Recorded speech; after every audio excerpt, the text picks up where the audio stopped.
En la ceremonia por el Día Nacional del Ingeniero, que se conmemora este sábado, el rector de la Universidad Autónoma de Yucatán, Carlos Alberto Estrada Pinto, mencionó que se reconoce a los profesionales que se formaron en el arte del conocimiento científico, desarrollo, diseño y manejo de procedimientos de la industria. Es un honor dirigirme a todos ustedes en este día tan significativo en el que reconocemos y valoramos la labor excepcional de las personas profesionales de la ingeniería en nuestro país.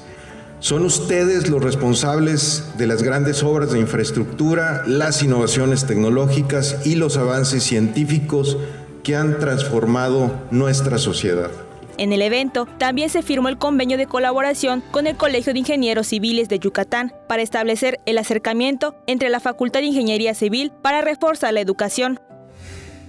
Con este convenio, el colegio refrenda su compromiso de establecer las bases para la colaboración académica por medio de las cuales las partes nos comprometemos a sumar esfuerzos y capacidades en el ámbito de nuestras respectivas competencias.